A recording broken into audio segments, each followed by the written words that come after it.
good morning or afternoon, everyone. Nice to have you all here with us for this this overview. Unfortunately, I'm going to bore you all with a PowerPoint for a few minutes, just to sort of cover off, you know, who we are and what we do for the people that don't know us. I think everybody on the session was at Summit and may or may not have, you know, spoken with us or seen our presentation, or, you know, gotten one of the barcoding bear guys. We can't give out bears over the air here, unfortunately, but we'll go through and give a little bit of a product overview, and then we'll jump in and you know, show you some of the software, and also keep it a little more educational, as in, you know, what do you actually need to prepare for and execute a project that involves barcoding, whether that's for material management like warehouse management, or whether that's for shop floor data collection in the manufacturing side. So with that, let's get started. I'll zip through the presentation as quickly as possible. Just a little bit about us for those of you who don't know who we are. We're based in Canada. We have offices in the US. We have an office in Amsterdam now, and of course a few offices in Canada. We're roughly 40 employees currently. You know, we have a worldwide client base, and we work with resellers. So if you're interested in anything that we're presenting today, or anything that you find on our website, you know, talk to your Nav partner. They will be able to help you out. They're likely already a reseller of ours, or they can get in touch with us and we can work with them. All right. Of course, it's not advancing, but what we do as Insight works from a product perspective, you know, we look at Nav and Business Central now as well, and we look at where the gaps are from a manufacturing, distribution, sales, purchasing perspective, and we create tools that plug in and fill those gaps within the Nav and Business Central environment. So anything from, you know, where you're doing the purchasing, all the way through to, you know, where you're shipping things, and even payroll if you're in Canada, that type of thing. We're filling those gaps and giving you the tools that you need to use the system appropriately.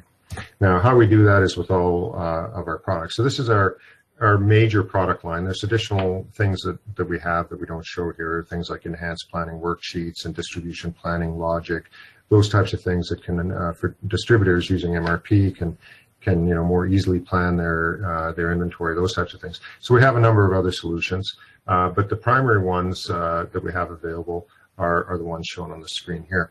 I'll give you a brief overview, and then we'll dive into some details on a couple of these, and then we'll jump into the software. So Warehouse Insight, we'll look at that today. That's material barcoding, and we're going to spend some time on that, so I'll stop there. The Shop Floor Insight, that's labor barcoding for the most part, and can handle material, consumption, output, quality, those types of things as well. But, you know, these two combined really give you that full coverage from warehouse through production, and then down here, dynamic ship out through the shipping side of it. So, you know, really you can pick and choose which modules you need. But when we combine all of these, if you're a manufacturer with a warehouse or a parts room and that sort of thing, then really all of these work in concert to help improve your efficiencies. So, you know, material management with mobile devices, you know, labor tracking, quality tracking, consumption output with the shop floor terminals, you know, the advanced inventory count. Everybody, by the way, needs this if you're running Nav and you're doing any sort of inventory counts. This works paper-based or with barcodes. But everybody needs that. And then dynamic ship to actually get that product out the door via UPS or FedEx or, you know, whatever local carriers you may use. Unless you're in Canada, Canadian payroll doesn't mean much to you, but that's available for Business Central on AppSource.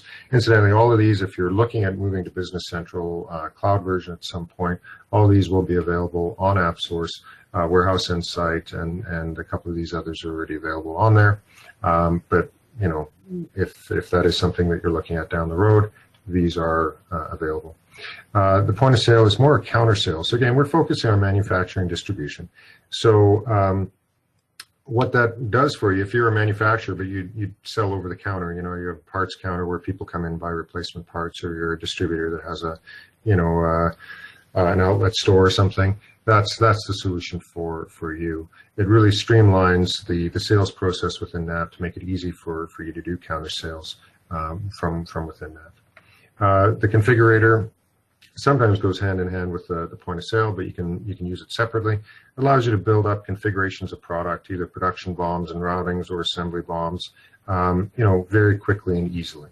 So it's not meant to compete with the $100,000 configurators and things like that, but it can do a lot of those same activities that you can still use it at a fairly high level at really a fraction of the cost of a standard configurator. Nav Extender, I'll talk about it also in a bit. Completely free tool. You can go to the website, download it, install it, run it, and allows you to drag and drop any documents you want into Nav and Business Central on the Windows client. So free, no license, nothing required, no modifications to Nav required. You run it and you can drag and drop emails or documents into Nav and it'll link them up. And the last one, MXAPS, Advanced Planning and Scheduling. So if you have a very complex scheduling environment or you're a very large facility, then this might be the tool for you to optimize your schedule. All right. We're going to look at the software on this. So I'm not going to get into this in a lot of detail on here as far as the benefits and that sort of thing. But I will mention all the different modules, all the different capabilities within the system when you get that Warehouse Insight product. So this is the product that runs on the mobile devices, predominantly for material management, but we can do production-related activities as well, consumption, output, rudimentary labor tracking on those handheld devices. But these are all the modules it includes, and some of the nice ones are, we've got these advanced modules like license plating and shipping and advanced inventory count that really extend Nav beyond what it can do natively. And one of the nice tools here is the application builder. So it allows you to go in and modify, the solution or add your own solutions into the system very easily. So that's all done from within Nav. I can create applications. I can do all of that sort of thing as well. Image capture is also a nice little differentiator as well, where I can take photos of things, when I'm receiving, if I get damaged product, and it'll automatically attach those images to Nav, or I can take photos of signed documents at receiving or shipping or whatever you like. Okay. Anyway, that's a little bit on Warehouse Insight. We're going to look at that software in a moment. Shop Floor Insight is the other one we're going to spend some time with today. And this is the labor tracking portion where, if you have both solutions, if you have a warehouse and manufacturing, I'd use a mobile devices, I'd pick everything, move it over to production, and then this solution would take over to now track the progress of that production, to track the labor, to do your quality inspections, all from production management perspective, all that sort of thing from, a fixed terminal within the production facility. The inventory management, I'm not going to spend too much time on this. We may look at this a little bit in the software demo, but everybody needs this. That's simple as that. Whether you do paper-based counts or whether you want to do barcoded counts, this tool will essentially pay for itself the first time you use it in the efficiency gains you'll get when you do your inventory counts. The dynamic ship product, this is really an add-on to the WMS. You can use it independently of the WMS, the Warehouse Insight solution. And really what it does is it gives you that carrier integration. So it's all, seamless, integrated shipping from within Nav. Very good pricing. Most of these modules are priced at a point where really everybody can afford them. It makes it very easy for you to, sort of automate your shipping processes from within Nav or from the handheld itself. It is integrated with our Warehouse Insight product as well. And then the last one before I jump into the demo is that Nav Extender that I mentioned. If you go to navextender.com, the spelling here, download it, run it, and you're good to go. There's no license or anything you need from us to use it, and you can use it as much as you like. All right, with that all done, let's jump into looking at the software a little. Now, if you were at Summit and you came to our session, you've seen a lot of what I'm going to show. So my feelings won't be that hurt if you leave, but stick around. Maybe there's something that you forgot about or I haven't mentioned. Now, what you see on the screen here is the actual device I have in my hand. So I'm holding one of these Datalogic Falcons in my hand, and I'm going to scan barcodes with it, and you're going to see the screen update on your end. And to sort of cover off a little bit of the background of what you need when you go to a barcoding solution in the warehouse. These guys run on Wi-Fi, so step one, you need Wi-Fi in the warehouse. We do have an offline mode, the scratch pad, that if there's a network failure or something, you can still capture the information electronically, but it's not a replacement for spotty Wi-Fi. So anybody getting into barcoding in the warehouse is going to want Wi-Fi in that warehouse for these devices to work. The type of device that you want to use, it really depends on your usage scenario, but the typical one is this style of device, which, this one happens to be a pistol grip device, ergonomic, works well, very rugged in the warehouse. That's the typical type of device that people use. But if you have picking carts and things like that and you want to mount a tablet on there, that's no problem as well. We support tablets. They're not good if you're using it as a handheld device. A tablet as a handheld device is not ergonomic, and it's going to slow people down. But if you want to mount it on the forklift or a cart or something like that, tablets are great. Or you want to mount it at shipping or at the production line or whatever you like. This happens to be a Windows device. Now, currently there's a couple of different options for type of device. There's really Android and Windows. And the Android devices are all sort of first generation devices. A lot of them still run Android version 4, and they're not quite there yet. So I don't really like the Android devices today, but the next generation of devices is starting to emerge, and starting next year, I think we'll see some better Android devices that I wouldn't be uncomfortable providing. But otherwise, the Windows devices are pretty good. There's a lot of people say, oh, Windows is end of life, don't buy a Windows device. But it's this particular OS here that I'm running is the Windows Embedded Handheld. That's supported until 2023. And after that, there'll be other versions of Windows that are continuously supported. So there's no problems with buying Windows devices today versus Android. And really the benefit of the Windows devices they are actually currently better devices than the crop of Android devices on the market. Either way, we support both. Doesn't really matter what you choose. Now, the other thing you have to worry about when you get into a barcoding project is making sure you have barcodes. Now, the ideal situation is your vendor puts barcodes on their products that you can scan, but if you're using bins within the environment, you'd need to label all your bin codes, all your racking, all that sort of thing. So that's something to consider. And what we normally suggest if you're doing your own barcoding is you use what we call data matrix barcodes. So those aren't the standard linear barcodes. Those are square barcodes, kind of like a QR code that scan better. They can scan from longer distances. So you can get long-range versions of these devices that can scan 20, 30 feet away. So a 1.5-inch square barcode I can hit from 20 feet away. So somebody sitting in a forklift can scan a pallet tag from a distance or whatever you like. All right.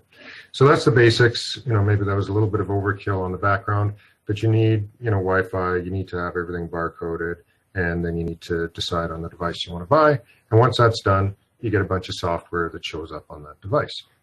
From us, of course. And the applications that are on here, I'll just give you a quick overview of them, and then we're going to look at one or two quick applications before we jump into the manufacturing side. So we have an inquiry mode, lets you scan a barcode, tells you what it is, whether that's a serial number, lot number, item code, bin code, doesn't matter. Scan it, gives you information. And we also use that as a drill down or a lookup from these other applications to get more detail. The inventory count, so we have an advanced count and a standard count, depending on your environment. You can opt for either one. The advanced count, of course, is a much more advanced solution for people that have a lot of inventory or have lot numbers and serial numbers, because we can reconcile by lot number and serial number. Standard Nav, if I've got 80 lot numbers in stock and I count 60, well, Nav doesn't want to know which 60 I counted. It wants to know which 20 I didn't count. And then you have to manually enter that. That sucks. So this will solve all of those problems. And again, it works paper-based or with a scanner. And it doesn't matter what configuration you have within Nav. You don't need bins turned on. You don't need any of the warehouse management stuff turned on. All of these applications work with any Nav configuration you have. Scratchpad I've mentioned already, the offline scanning. License plating is palletizing. So we have a very strong license plating module or palletizing module that allows you to build up pallets at any point in any process. We can use that for shipping to generate bills of lading. We can use that to integrate with UPS, FedEx, DHL, all the different carriers. We support about 100 different carriers. So I can actually do picking and packing and generate a UPS label directly from the device if I like. Or I can take it over to a packing station and they pack up the boxes and generate the labels. So that's all sort of supported through the license plating. And that works, again, anywhere in the system. consumption output. I can pre-stage consumption on a license plate, scan a single barcode to consume. I can output my finished goods to a pallet, all of that sort of thing. So on that production side, I can do consumption output from the handheld. Receiving and put away, again, depending on how you've configured Nav, we can do a two-stage receipt and put away. And those are some of the decisions you need to make when you move to warehousing is, what configuration in Nav matches your best practice physical process. And it may be that you want to receive into a staging area and then do a secondary put away. If that's the case, you would turn that functionality on and it's available from the handheld device. Similarly with pick and ship. If your shippers are actually the ones doing the picking, you would have a single stage pick where they go out pick and then they ship it in one step. If you have pickers that deliver to shipping, you would have a two-stage like I've got set up here. I pick to a staging area and then I do a secondary shipment. And then the last app I have on here is the movement, where I can move product from bin to bin and away I go. And that supports directed moves or ad hoc moves or whatever you want. And of course, if we want to add applications, we can build that directly from within Nav. I can build whatever application I want to do anything I like. Proof of delivery applications, job consumption, you name it, you can build it. All right, so let's actually have a look at this. I'm going to jump into picks just to show you a little bit about how the user interface works, and we'll start there. With picking, the typical scenario is, piece of paper spits out on the printer, which means I have work to do. So it's a nice physical trigger. I pick up that paper, scan the barcode, and I start my work on the scanner. And then when I drop that off at shipping, there's a piece of paper there that indicates what the heck this stuff is for. You can go a little more paperless if you like. So for example, if the shipper is actually doing the picking, he could just use this little lookup button, get a list of all the shipments or picks in the system, and choose the one that he wants to work on. So this shows me, all the picks and who they're assigned to. There's a setting that could show me only the ones that are assigned to me and all the unassigned. If I choose pick number 19 here, that can assign it to me, and then nobody else can work on it. So if you don't want to scan a barcode on a paper pick ticket, you can choose the pick from a list, and I'm going to choose pick number 11 from this list. And when I do that, what it does is it opens up that entire pick on the screen for me at one time. We have a couple of different modes of viewing this, and again, you have full capability to change how any of this looks, different columns, different menus, all of that sort of thing. But this is what we call sort of the list view or grid view of that pick. And it gives me everything I need to pick. I've got a lot of context about what I'm supposed to do, where I'm supposed to go. It gives the people in the warehouse a lot more information that they can use to make better decisions. The other mode is, what we call a card-based view, where it shows me one pick line at a time. So it takes up the whole screen, the captions on the left, the data's on the right. That's sort of the old style picking interface, where I pick that one line, and when I'm done, it moves me to the next line. And there's some cases where that's a better fit. But this one's nice because, again, I can make decisions based on this information. So, for example, this is the order of go that Nav told me to pick in, and I don't like it. I want to actually start picking at the other side of the warehouse because that's where I'm standing, or I want to put this at the bottom of the pallet or whatever. So in order to do that, I simply walk up to that bin code and I scan the barcode. Now, this is, of course, assuming you have bins enabled. If you don't have bins enabled, that's no problem. We show the shelf number here, and you can just scan the item to do that pick. So again, we support any configuration, even if you don't have bins enabled. In this case, I do have bins enabled, so what we've set up is we want the person to verify they're picking from the right bin. You can turn that off. You can say, you know what, I don't care what bin they pick from as long as they're picking the right product. And you can control what people are supposed to scan. But in this case, I do scan the bin. So I scan that bin code, finds the first line that has that bin on it and highlights it for informational purposes. And then I scan the item I'm picking out of that particular bin. And what it does when I do that is it can optionally show you the picture. And that can be useful if you're doing your own barcoding and you have visually distinct items. So there, I scan and it showed me a pair of speakers. If I'm holding an apple in my hand, I know I've got a barcoding problem and I shouldn't be holding an apple in my hand anyway. Anyway, now at this point, I scan that item. It now prompts me for a quantity. We can default that quantity in based on, the lot quantity in the barcode, remaining quantity on the pick line, whatever you like. But in this case, I've defaulted it to 0, and I'm forcing the picker to actually enter the quantity they're picking. So I pick 10, and there's 4 remaining. Now, one thing I didn't mention, this is real-time with Nav. There's no separate database. This is a module inside Nav. So as soon as I did that, it went out to Nav to make sure I'm scanning and doing the right things. It updated Nav with these quantities. All of that is done in real time, and we can log all of those activities as well. So if you want to track how long it takes people to do certain things, or where this particular person is in the warehouse, I can say, hey, where's Mark? Well, he just scanned bin 0412, so I know where he is. So we can capture all that detail. But back to this poor guy has, he's been told to pick 14. He found 10, and there's 4 missing. So now what does he do? First of all, he wants to let somebody know that there's a problem. I can leave a note for myself or somebody in the office, and so I can just go in here, hit this menu. Again, these are all customizable. You can add or remove whatever menu items you like, and I'm going to hit Add Note, and I'm going to say, NH is a standard text code, an abbreviation, and I'm going to say it was the LS10 that wasn't there in that particular bin. And all that did was, if I go into Nav, it creates that notification. If I click on it, it'll take me to that pick and show me all the detail. So step 1, I've let somebody know that there's an issue with this. Step 2, I'm going to figure out how I'm going to correct this problem, fulfill this pick. So what I'll do is I can hit a hotkey on my keyboard or just tap the screen. And one of the options I've got there is this item inquiry. And that's that drill down to that inquiry application that I showed you at the beginning, or talked about at the beginning. And what it does is it drills down and shows me all the detail about that particular item, where else I can find it, those sorts of things. So I was supposed to pick it out of this bin, couldn't find it, but there's a lot more in other bins in the environment. I can also look at recent transactions. That can be handy. I mean, most warehouse guys don't look at this, but I could see maybe there's an outstanding pick there, and maybe somebody picked the wrong quantity, and I can find them and try and get my stuff back from them, or maybe it was just received and it's still sitting receiving, or whatever.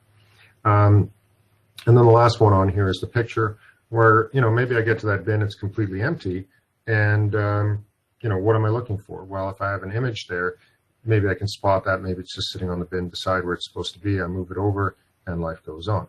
So the big advantage of that drill down is it gives you a lot more insight into what's happening in the warehouse. And I can make decisions, on the shop floor. I don't have to, run into the office an hour later and try and read what I wrote on the back of my hand and figure out what happened. We can actually start making these decisions. We can provide this information to the people in the warehouse so that they can make better decisions and improve efficiencies. All right, so that's basically it for picks and the user interface. You'll notice I never have to tell the system what I'm doing, like choose an edit box to scan or anything. I scan a barcode, it knows what I'm trying to do and reacts accordingly, and it makes it very easy for people to use and adopt the solution. Now, while I was doing that, I could have generated a license plate, which would have allowed me to build up boxes or pick to tote, or package things up while I'm picking, or build up pallets, whatever that license plate represents. And so when I get to shipping, everything's already packaged. All I have to do is generate a label. And again, I can generate the label from the handheld or from a shipping station if I like. All right, that's, and I don't know if it doesn't look like we have any questions yet, probably because I'm talking too fast. Once you get the recording of this, you can play it back in slow-mo to actually understand what I was saying. I've had a lot of coffee this morning, so I'm speaking quickly. Now, the other thing I'll cover on this, sorry? Mark, there was one question that just popped up from Chris. He's asking, where does the note end up in Nav? Is it on the item card for the part? No, well, it depends. It's normally on the document that you added the note to. So if I click on this, it'll take me to the actual pick, and we can see the progress of that pick right now. The other thing I'll mention is it's very extensible. I did mention you could build your own applications, but you can actually override any of the behavior within the system without modifying any of our application. So we have something called an Extensibility Framework, which is kind of like events in Nav before Microsoft added those events. So if you wanted to change where this notification goes, or if you want to email it or text it out to somebody, it's extremely easy just to plug in a little event that captures what happens on the handheld and does whatever the heck you want with it. Okay, so very extensible solution, but the default is it just adds it on to the document that I added that note to. Okay. All right. Let's jump into inventory count real quick, because that's an important module. Now, there's 3 different ways we can do an inventory count. One is we can do a directed count. And what that means is the system tells you what to go out and count. So you can say, give me 30 random items that I haven't counted yet this year, and it'll give you a list, and somebody takes a scanner and goes and counts them. Or if you're not using scanners, it prints out a count sheet that they go and they write in the quantities, and somebody does the manual entry. So that's a directed count. Most of you are probably familiar with that because that's sort of the default behavior of the Nav Physical Inventory Journal or Warehouse Physical Inventory Journal. The other mode is what we call non-directed, where the system isn't telling you what to count. You just take a scanner and you go count everything you find. So that's great for full physical counts where you just scan everything in the facility and then Nav will tell you where you screwed up. Or if you're doing cycle counts by bin, that's another potential use for that. You just walk up to the bins and you count, scan whatever's in that bin, and again, Nav will tell you if you screwed up or not. And then the final mode is an ad hoc mode where, somebody with the appropriate permissions can just pick up a scanner, walk out to the warehouse, scan whatever they want to count, and actually look at the discrepancies and post the results directly from the handheld device. So they never have to go into Nav to start a count or to manage it. They can do it all from the device. So that example we just had on the pick where I let somebody know, hey, there's an inventory discrepancy here. Somebody gets that notification, they pick up a scanner, they run out there, they quickly do a cycle count for that item, post the results, and within a few minutes we've corrected the inventory without having to go through a bunch of hoops and Nav or anything else. Okay. Now I'll show you what this looks like. I've got a few count sheets defined here. And a count sheet is kind of like a batch. It's just a little more capable and comprehensive. And I've named them Team 1 to Team 3. You can name them whatever you like. This is just where I'm going to store what I've counted. And today I'm going to be Team 1. And I open that up. And what it does when it opens up that count sheet is it's blank by default, because this is one where I've been told, you go count that rack over there. So great. What I do is I walk up, scan the first bin I find, scan the item I find in that particular bin. Again, optionally shows me the picture. And we just have to wait for the screen share on the device to catch up here. All right, slowly but surely. All right, so on here, and then I just enter the quantity that I counted of that particular item. And you notice this item was a lot tracked item. It brought in the lot number automatically from the barcode. And same thing with serialized items. If I scan a serialized item, it won't prompt me for the quantity. It knows it's serialized. It'll just bring that in and, again, options show me the picture and list the serial number that I scanned. And that's how you do your count on the handheld device. Scan bin, scan item, enter quantity. If you don't have bins, you just scan the item and enter the quantity. If we go to a direct account where I've gone in and said, hey, we don't trust Team 2, we want them to go out and count specific items, it looks exactly like a pick almost, which just gives me bin code and item. I simply scan the bin, the item, enter the quantity, and that's how I record my count. And then from within Nav, we can go in and do the reconciliation. We can do audited recounts. We can do a number of different things and then post those results. All right. So that's a little bit on the inventory count side. I'm not going to cover off shipping in this particular demo, but if you're interested, let us know. We do have a shipping webinar coming up, I think, in a couple of weeks that goes through that integrated shipping, generating labels, generating tracking links to branded tracking pages, all of those sorts of things. If you're interested in that sort of shipping integration, we'll have a webinar coming up for that. But what I'm going to do now is I'm going to switch over to shop floor insight. Now, everything we did on that mobile device was really very material oriented.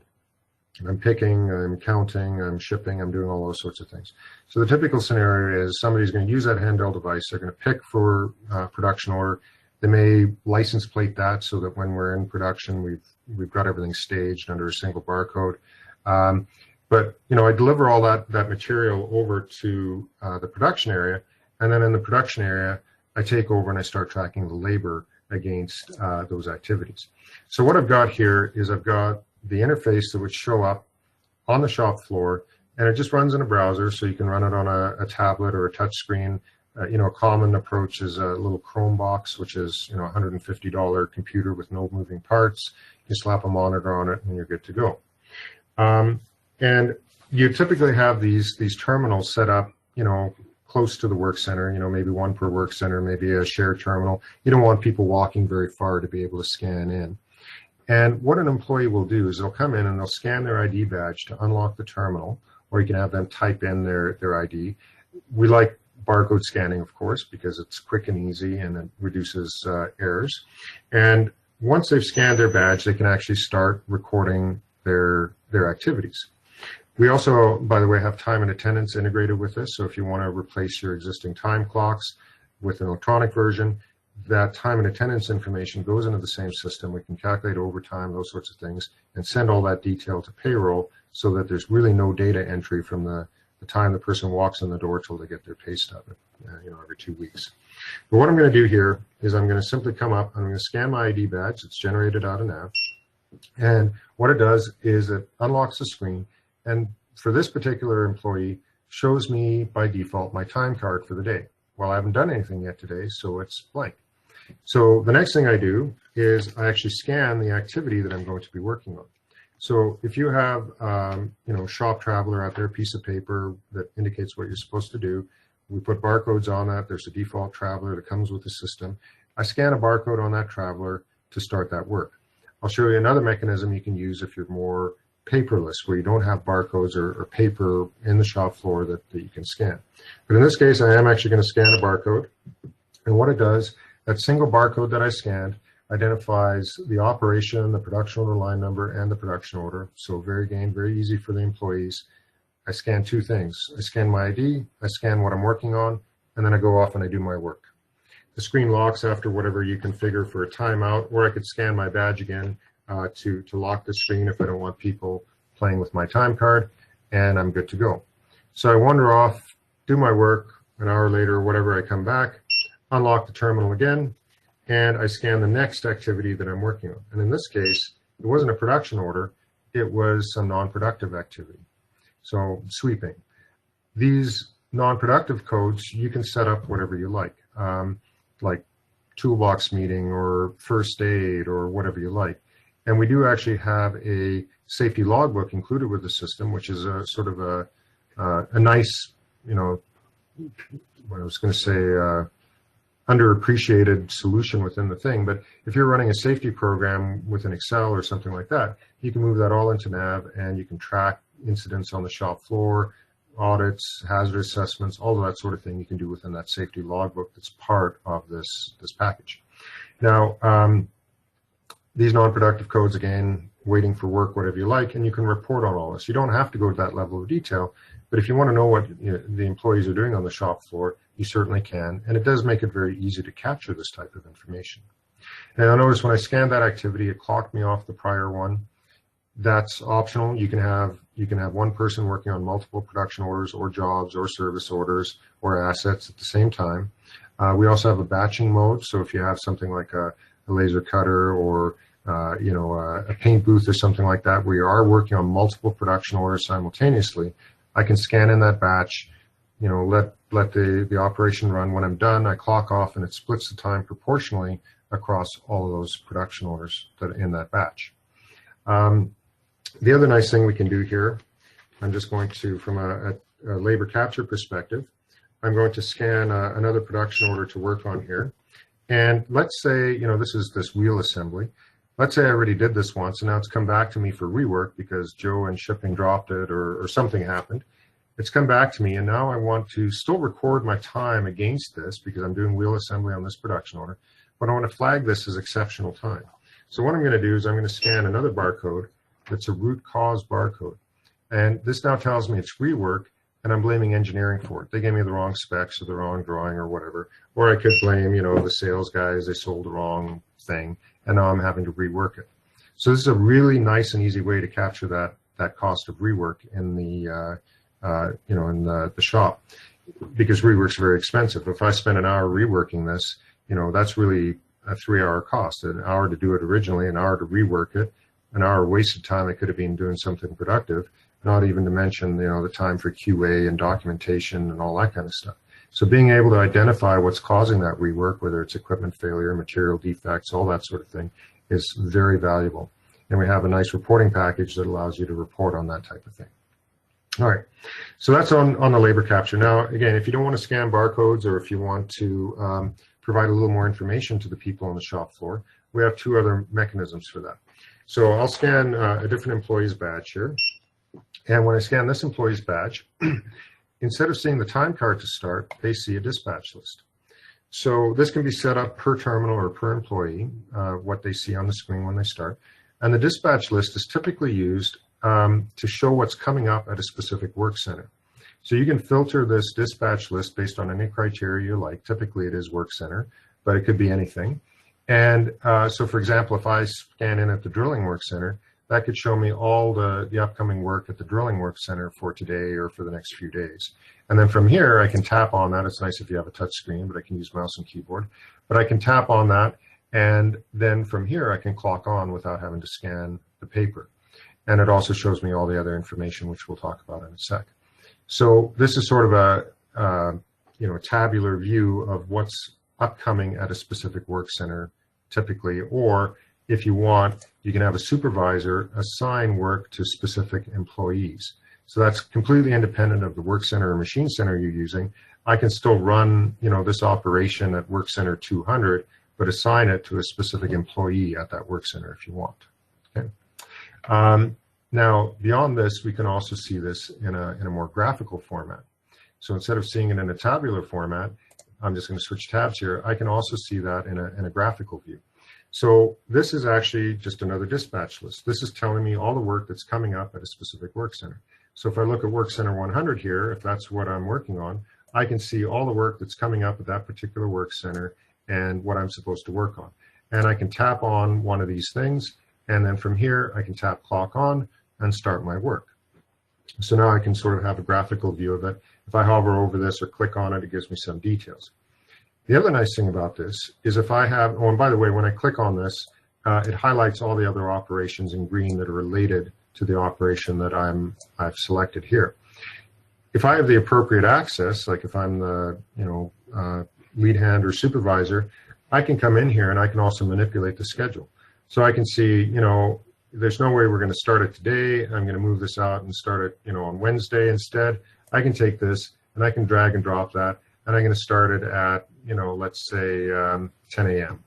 And when I drop that, what it'll do is it'll automatically go in and reschedule all the other operations around it to take into account that reschedule that I just did on this first operation. So you can do that drag and drop scheduling from within the solution. And I've got it set to day and week here, but you can plan out quite a bit in the future as well. So what it's intended for is really reactive type scheduling. I come in, I don't have the material to start a job, or I'm short labor or whatever. I can move things around on the screen and have it update the system. Very much like the WMS, the Warehouse Insight, there's no separate database for this. This is all real time with Nav. Anything I do here will be reflected in Nav immediately, and similarly, anything I do in Nav is reflected on this. Okay. Let's go back in here, and I'm going to go back to my original employee, and let's look at what else we have to offer other than sort of that labor capture and presentation of the schedule. We've got work instructions that allows you to show whatever instructions you want, whether they're standard instructions related to that operation, or if they're customer specific instructions for that order. We can make that visible. We also have the bill of materials, so we can do consumption and output. So this could just be informational, but if I want to record scrap or point of use consumption for serial numbers or lot numbers, I can do that all from the shop interface. And in addition to that, we can also go in and we can look at things like document links. So this is any links associated with the item or the production order show up on here. And then if you're using Nav Extender, of course, I can just drag and drop that stuff right into the production order of the item, and then it's available on the shop floor. If you have external document management solutions, we can very easily integrate with those as well. So pull it out of SharePoint or quality management system or whatever you want to do as well. In addition to that, we've also got the quality inspection capability. So you can come in and create your own quality inspection checklists to capture really any data you like on a per item or per work center basis, whatever you like. So you could have a different inspection at work center 100 or operation 10 than work center 200 and so on and so forth. So you can have multiple inspections per production order. And again, you get to define whatever inspection you like, and you can actually record the results on the shop floor. So I've got a very basic one here that's only got two criteria to record. You can set acceptable values, so tolerances, those types of things. So, for example, if I hit 23 here, that's outside of my tolerance, I get a failure. On quality, I can say bad is a fail, and excellent is a pass. So clearly, I haven't done that. But good is a pass. Excellent apparently is a fail. We don't want excellence here. We just want good enough. Anyway, we've got all of this available. That stores it in Nav, and now I can report on that. We can do it by lot number and serial number, or just against the production order as a whole. And now we've got all of that quality information tracked within the system, for as long as you want to keep it. All right, let's see, how am I doing for time? Well, I've got a few more minutes, but I think that's really all I want to cover. Clearly the coffee kicked in, and I spoke fast enough that we finished slightly ahead of time. I will mention, though, that after I've recorded all of this time on the shop floor, there's an approvals process. It's technically optional, but we generally recommend going through the approval. So a supervisor can come in, see all the people that report to them, approve their time, and manage the time and attendance information as well very seamlessly.